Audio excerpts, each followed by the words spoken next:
অসাধারণ স্বাদ হয়েছে। পাকা আমড়া তো খুব সুন্দর লেগেছে।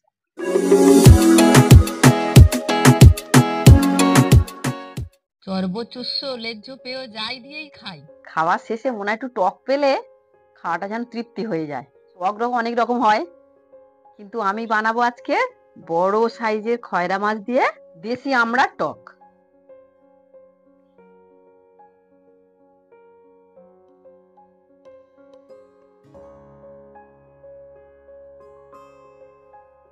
কড়াই জল দেবো, এবারে গরম জলে আমড়াগুলো দিয়ে সিদ্ধ করে নিতে হবে। এবার আমড়াগুলো পেকে গেছে, 2 মিনিট গরম জলে দিয়ে আমি এটা তুলে নেব। ঢাকা দিয়ে রাখবো কিছুক্ষণ।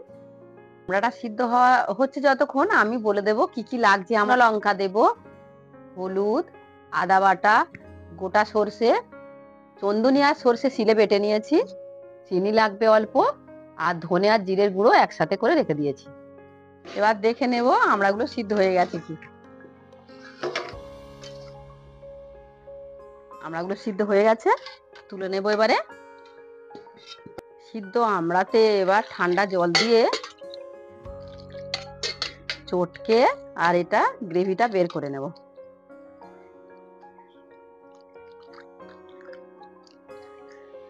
মাছটা আগে থেকে নুন মাখিয়ে রেখেছিলাম, এর হলুদ মাখিয়ে ভেজে নেব। সর্ষের তেলে রান্নাটা করব, মাছটাও সর্ষের তেলে ভেজে নেব। তেলটা গরম হয়ে গেছে, এবার মাছটা ভেজে নেব। দেখো মাছটা লাল করে কড়া করে ভেজে নিয়েছি, এবার তুলে নেব। মাছগুলো ভেজে নেব। গঙ্গাসাগরে কর্তার বন্ধুর বাড়িতে গেছিলাম, বন্ধুর বউ এই সমুদ্রের মাছ দিয়ে তেঁতুল দিয়ে টক বানিয়েছিল, খেয়েছিলাম, অতিরিক্ত সুন্দর লেগেছিল। ওই খাওয়ার পর থেকে আমি বাড়িতে এসে অনেকবার বানিয়েছি। আমড়া দিয়ে বানিয়েছি, তেঁতুল দিয়ে বানিয়েছি, আর শুকনো আম দিয়ে বানিয়েছি। অসাধারণ খেতে লাগে। আজকে সেটা তোমাদেরকে করে দেখাচ্ছি, তোমরাও বানিয়ে খাবে, ভালো লাগবে, খুব ভালো লাগবে। শুধু ভালো লাগবে না, অতিরিক্ত ভালো লাগবে। মাছগুলো ভাজা হয়ে গেছে। আমড়ার টকটা বানানোর আগে আমি দেখিয়ে দিই, আমড়াটা এইরকম করে আমি চটকে লোদটা বের করে নিয়েছি, কিছু কিছু আঁটি রেখে দিয়েছি, চুচে খেলে খুব ভালো লাগবে। সর্ষে দেবো, কালো সর্ষে, শুকনো লঙ্কা দেব, একটু নুন দেব, তেলটা তেতে গেছে, অল্প জল দেব, ধনে আর জিরের গুঁড়ো অল্প দেব, আদা বাটা, হলুদ গুঁড়ো, চন্দনী আর সর্ষে শিলে বেটে নিয়েছিলাম,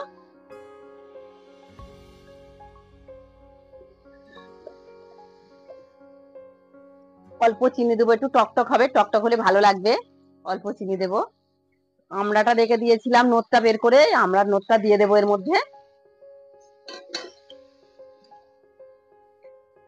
দিয়ে নাড়াতে থাকবো। আমড়ার গ্রেভিটা ফুটে উঠেছে, দেখো কি সুন্দর একটা কালার এসছে, সুন্দর একটা গন্ধ ছেড়েছে।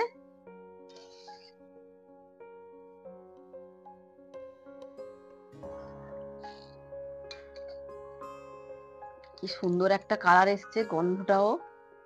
ঢাকা দিয়ে রাখবো এটা। তাহলে আপনারাও চটপট বানিয়ে ফেলুন গাছের আমড়া দিয়ে, দেশি আমড়া দিয়ে, যে কোনো সমুদ্রের মাছ দিয়ে টক। আমি খয়রা মাছ দিয়ে বানিয়েছি, অসাধারণ খেতে লাগবে। এবার আমি দেখে নেব মাছের টকটা কতদূর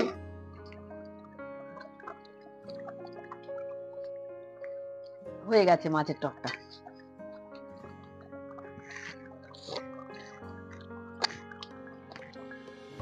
অসাধারণ স্বাদ হয়েছে, পাকা আমড়া তো খুব সুন্দর লেগেছে।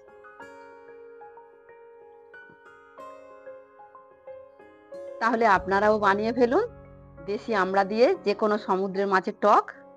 আমি খয়রা মাছ দিয়ে বানিয়েছি।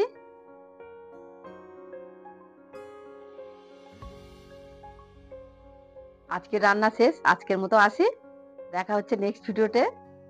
আপনারা সাবস্ক্রাইব করবেন আর অনেক অনেক শেয়ার করবেন, আর আমার রান্নাগুলো অবশ্যই দেখতে থাকবেন।